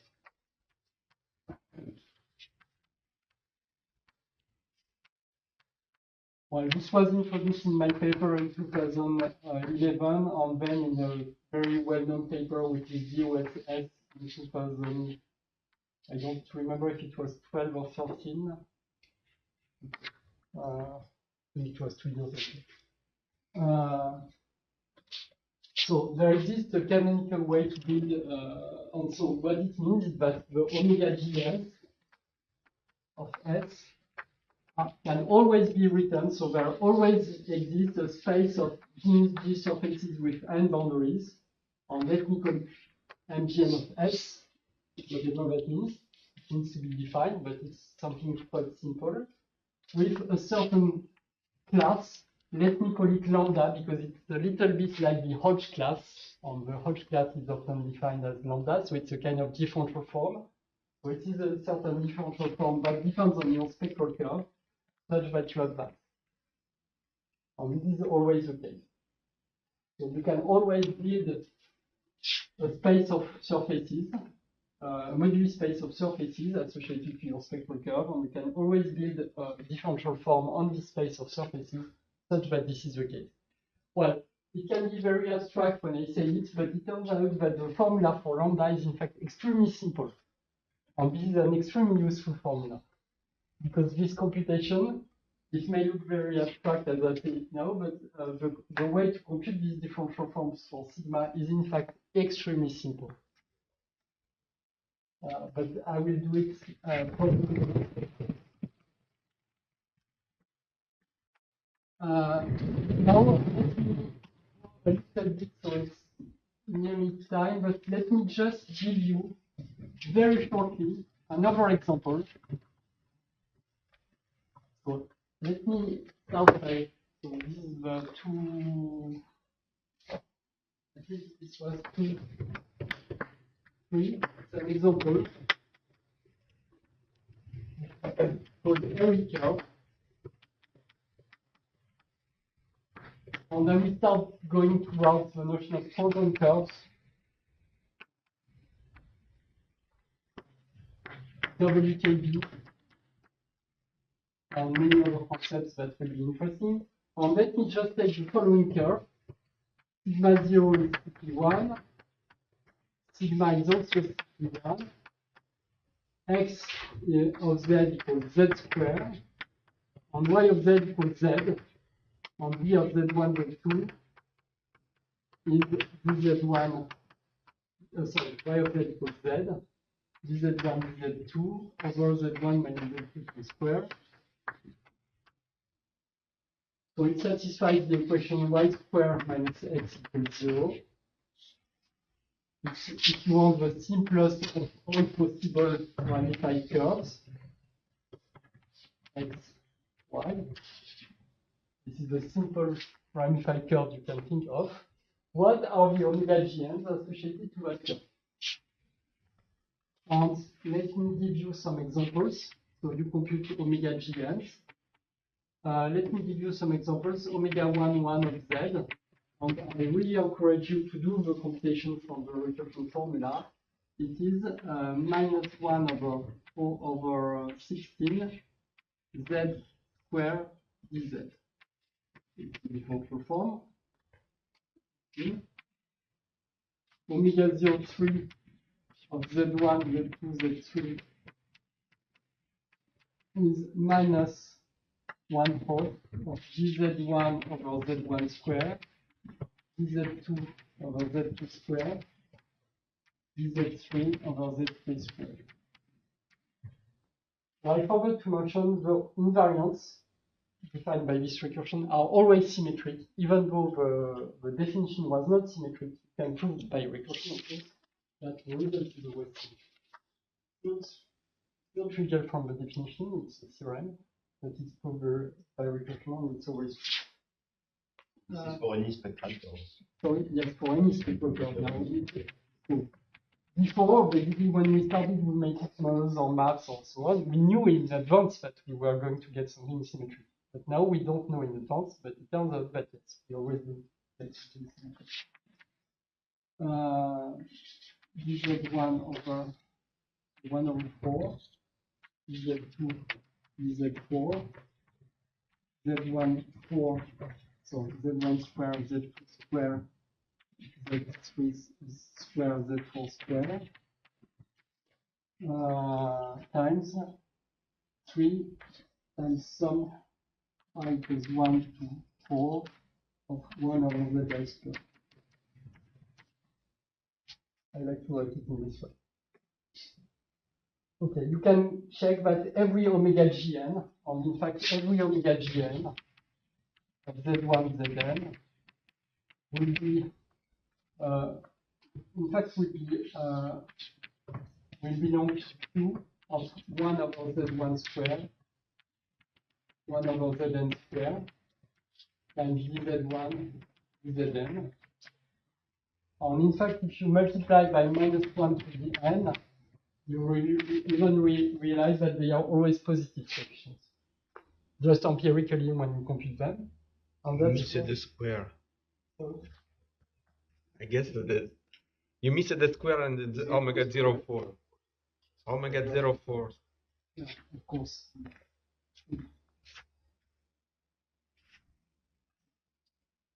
Okay, I encourage you to, I mean, if you really want to learn topological recursion, of course, and it's probably the most interesting enumerated problem, and I'm going to say what it is. I just need to introduce some notations, and I will finish with that, and I wanted to show you maybe what is again the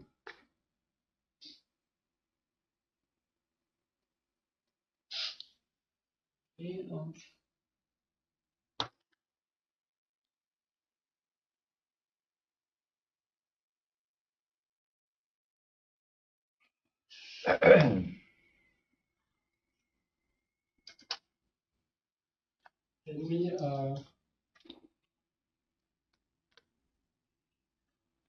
can it be done?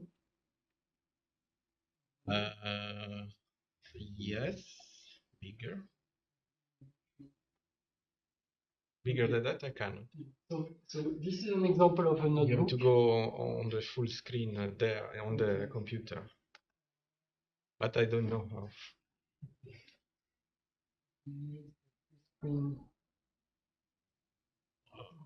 Green button on top left.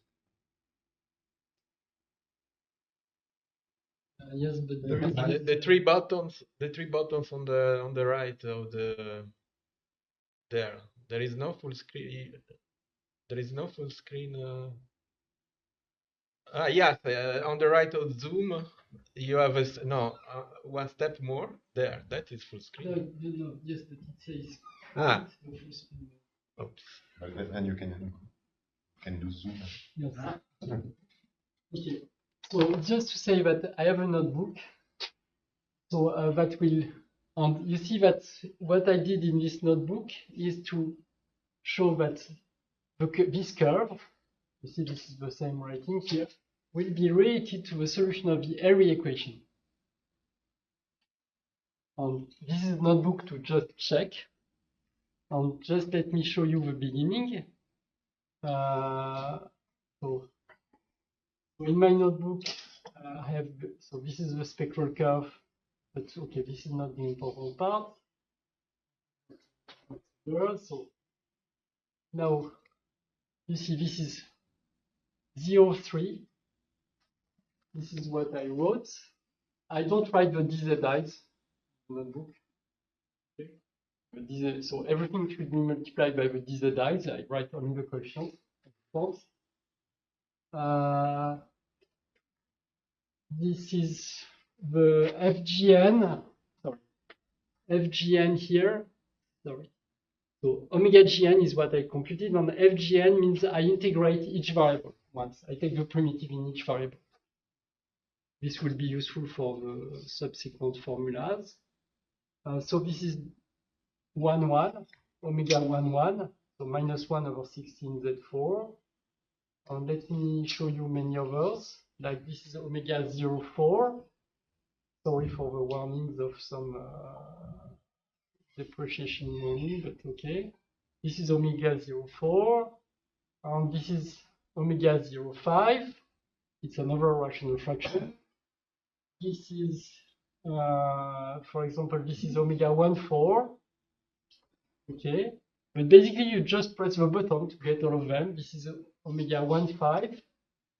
This is omega 2,3. This is omega 3,2. Okay, you can go quite far. Okay. Okay, it's just a matter of pressing the button, and you see these numbers. You have many of such numbers, these rational numbers. 1,855 over something. Are these numbers something interesting? And you see that all of them are positive rational numbers. Are very interesting. And just let me mention that okay. You write omega g1 of z1 zn. So since it is a polynomial in 1 over zi squared, let me write it as, well, let me put the -1 to the n in front. Let me also put a 1 over 2 to the 2g minus 2 plus n in front. And sum over, so we'll have dz1 zn. Will not need that anymore. Z1 Zn, and we have a polynomial in the zi square. So let me write it. Product I equals 1 to n of dzi over zi to some even power, and let me write it 2 plus 2 di, and we'll have a sum over d1 dn. That we give on some coefficients, and here let me write it cgn of d1 dn, which is the coefficient. So this would be the most general form. If you're writing it, observe that I left spaces, empty spaces. In fact, it's much nicer if you start putting cgi plus 1 double factorial in front. Okay. So just a redefinition of my coefficient. Observe also that all these polynomials are homogeneous of degree 3g minus 3 plus n. In fact, in all terms, the sum of degrees is such that this is 3g minus 3 plus n. In all examples, in all cases, and this can be proved again by recursion.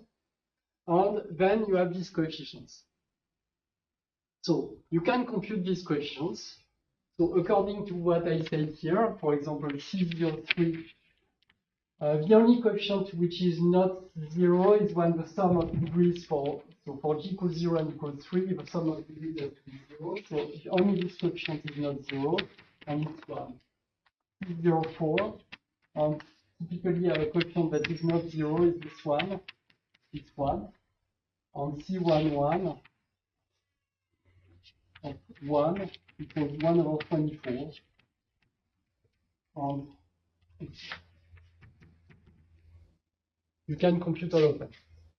Well, probably some of you have already recognized these numbers. They are very famous numbers. They are called the Witten-Kontsevich intersection numbers. And basically, the Airy curve gives the Witten-Kontsevich intersection numbers. And so, in fact, let's use Witten's notations.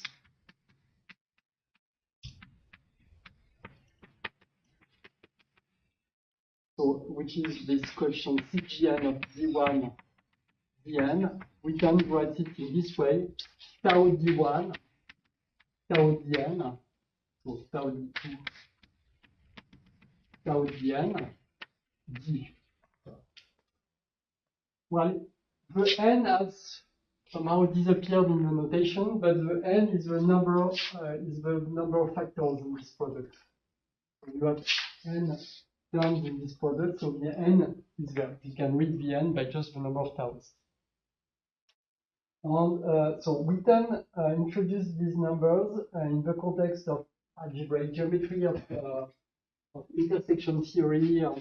I don't want to enter the details of the geometric definition of these numbers, but eventually they are just rational numbers.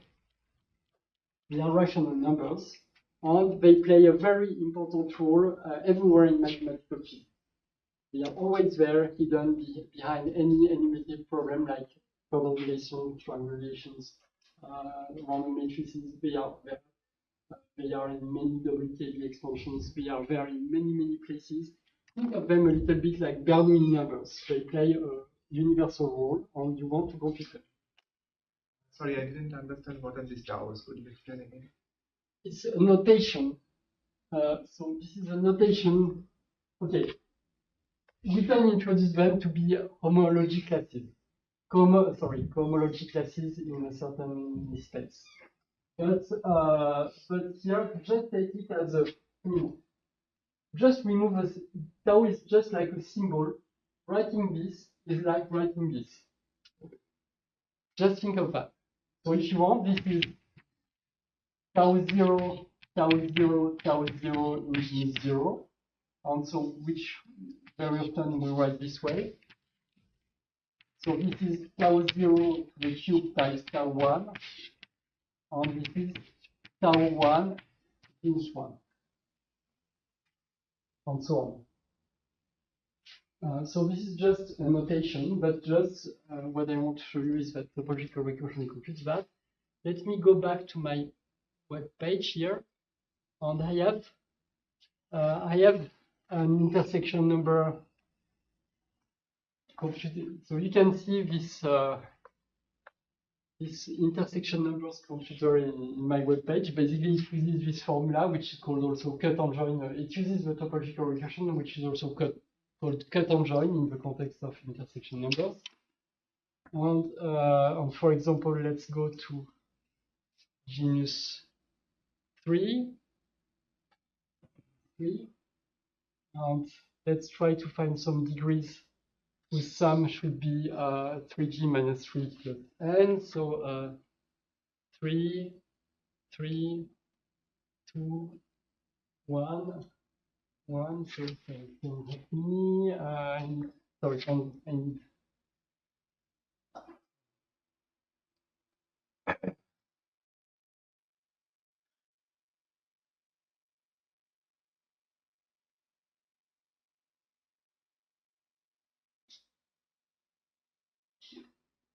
Okay, so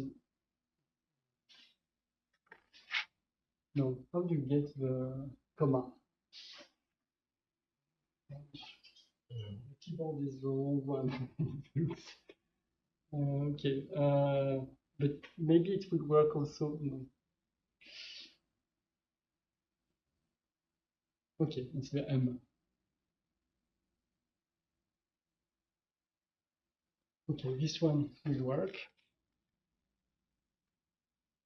Okay, so you see this number 583 over 96768.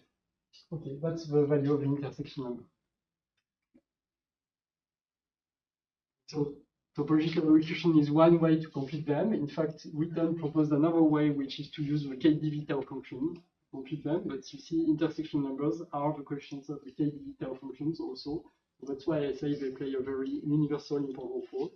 And this very simple spectral curve gives them. Okay, I will stop here for today.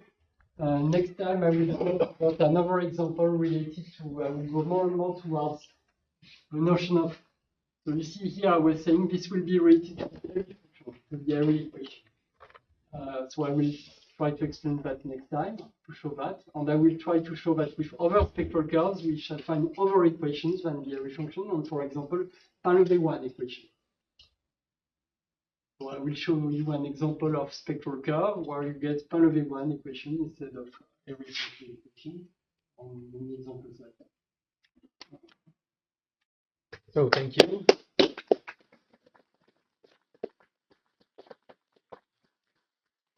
Are there any questions? Let us say in the room, in the virtual room.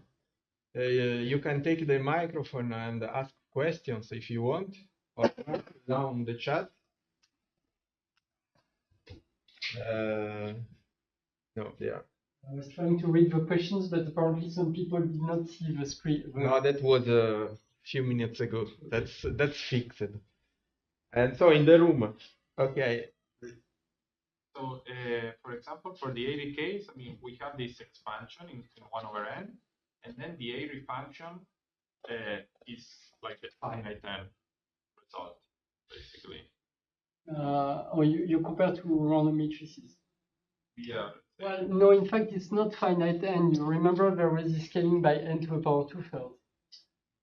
So it's not finite n. It's a different scaling. Instead of scaling with 1 over n square, you have to take powers of 1 over. Yeah, okay, it's close to the the boundary, yes. But in terms of like, let's say, okay, we do this construction with this spectral curve. You're saying that this is related to the Airy function. Yes. But the airy function, this is still a topological expansion in 1 over n. Indeed, we shall recover the WKB expansion of airy function. Okay. But this is what I want to do next time. And but is this unique in the sense that having some topological expansion in 1 over n? Do we know if there is a unique completion of this to a finite end result? Okay, yes or no? No, indeed. So basically, mostly what many people are currently working on. The researchers. And this is mostly the topic of my ERC grant, for example. It's exactly that, doing research to find the non-perturbative completion of all these functions that are, all these series that are obtained from topological recursion. So all of them are divergent series. Typically, omega gn behaves like 2g factorial. Typically, they have divergent series, and we want to find the resummation. We have already many results on that, but this is in progress. Jeremy had a question too. Yes, it was a related question, but much more basic. So the airy curve has to do with the airy. You mentioned for GUI, you say there is the airy at the edge. There is the airy kernel on the Tracy-Widom law. In fact, every spectral curve locally near its branch point, so in a small neighborhood of a branch point, looks like follows. So, and the idea is that topological recursion commutes with zooming near a neighborhood of a branch point. Whereas, for example, loop equations do not commute, but topological recursion does commute. And so it goes through the different scaling units. And so basically, it's a very strong indicator. I cannot call it a proof because you have convergence issues. But if you ignore convergence issues or act as a physicist, let's say these questions for later, then it's obvious that the local behavior near a branch point is always given by this airy kernel and is always given by Tracy-Widom.